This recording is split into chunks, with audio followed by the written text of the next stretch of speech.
जान थी वह एक जान के अंदर, भगवान थी वो भगवान के अंदर। 11 दिन बस मानते तुमको, बाकी दिन हैवान है अंदर। गलती की रखा भरोसा, माँ थी ना बस हो गया धोखा। केरल जैसे शिक्षित राज्य में एक गर्भवती हथनी मल्लपुरम की सड़कों पे जब खाने की तलाश में निकलती है तो उसे खाने के लिए अनानास दिया जाता है। वह मनुष्य पर भरोसा करके खा लेती है। वह नहीं जानती थी कि उसे पटाखों में भरे अनानास का फल नहीं खिलाया जा रहा, वो एक बॉम्ब है जो पटाखे की तरह उसके मुंह में फटता है और उसका मुंह और जीभ बुरी तरह घायल हो जाते हैं। मुंह में हुए जख्मों की वजह से वह कुछ खा भी नहीं पा रही थी। गर्भवती होने के दौरान भूख अधिक लगती है। उसे अपने बच्चों का भी ख्याल रखना था। खुद की भूख होती तो शायद वो मना लेती, लेकिन बच्चे के लिए वो यह कर नहीं पाई और अपना जंगल छोड़ इंसानों की बस्ती में आ गई।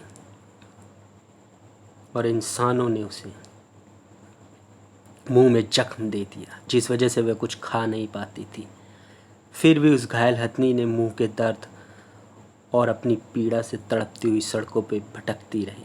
इसके बाद भी वह किसी भी मनुष्य को नुकसान नहीं पहुंचाया, ना ही किसी के घर को तोड़ा। पानी को खोजते हुए वह नदी तक जा पहुंची। मुंह में जो आग महसूस हो रही थी उसे बुझाने का शायद यही एक आखिरी मौका था।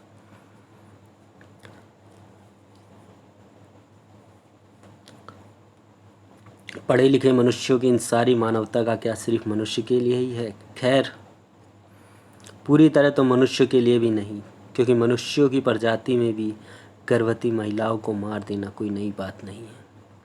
इन पढ़े लिखे लोगों से बेहतर तो आदिवासी हैं जो जंगलों को बचाने के लिए अपनी जान लगा देते हैं, जंगल का प्रेम करना जानते हैं और जानवरों से प्रेम करना जानते हैं। वह खबर ज़्यादा पुरानी नहीं है जब अमेज़न के जंगलों में आग लगी थी। न जाने कितने जीव मर गए थे।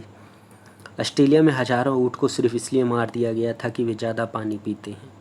और कितने ही जानवर मनुष्य को स्वार्थ की भेंट चढ़ाते हैं। ये एक ऐसा जानवर था हाथी, जो किसी ज़माने में राजाओं की शान होता था, आज अपने अस्तित्व के लिए लड़ रहा है। धरती का एक बुद्धिमान, समझदार, यादवत और याददाश्त में सबसे तेज शाकाहारी जीव क्या बिगाड़ रहा था हमारा, जो हमने उसके साथ ऐसा सलूक कर रहे हैं। कोरोना ने हम इंसानों का कच्चा चिट्ठा खोल कर रख दिया। यह बता दिया कि हमने प्रकृति के दोहन में हर सीमा लांघ दी है, लेकिन अब भी हम अकल नहीं आई है, हमारी क्रूरता नहीं गई है। मनुष्य इस धरती को सबसे क्रूर और स्वार्थी प्राणी है।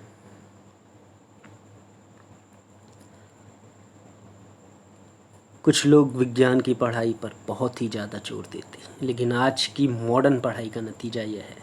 याद रखना, इस धरती पर सभी बेजुबानों की माँ प्रकृति माँ होती है, और जिस दिन वो गुस्से में अपना रूप दिखाएगी तुम किसी तनके की तरह एक झटके में ख़त्म हो जाओगे। तुम अपनी मनोरंजन के लिए जानवरों के साथ ऐसा सलूक करते हो, कभी कुत्ते के मुंह में पटाखा तो कभी गाय, और अब गर्भवती हथनी के। शर्म से डूब मरो। अगर इतने ही बड़े मर्द हो तो कभी किसी शेर का सामना करके देखो, पता चलेगा किसी सीधे साधे शाकाहारी जानवर को तकलीफ़ देकर तुम खुद को महान सिद्ध नहीं कर सकते। भगवान ने जितने प्रेम से तुम मनुष्यों को बनाया है, उतने ही प्रेम से जीव जंतु और जानवरों को बनाया है। जितना इस धरती पर इंसानों का हक है, उतना ही जानवरों का भी है।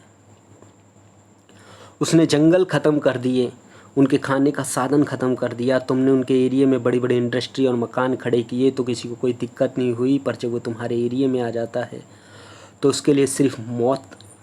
ऐसा दोगला व्यवहार प्रकृति के साथ क्यों?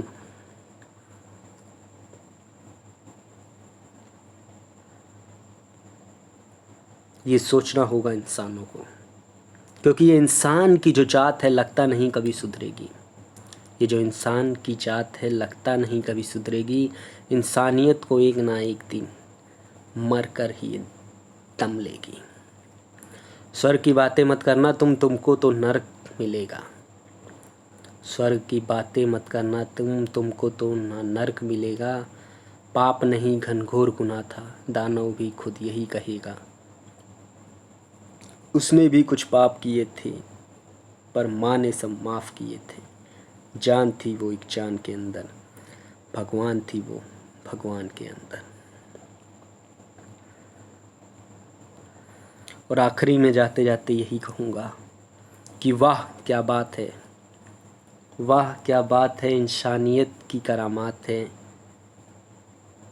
यहाँ जानवर कौन हुआ, ये सोचने वाली बात है, ये सोचने वाली बात है।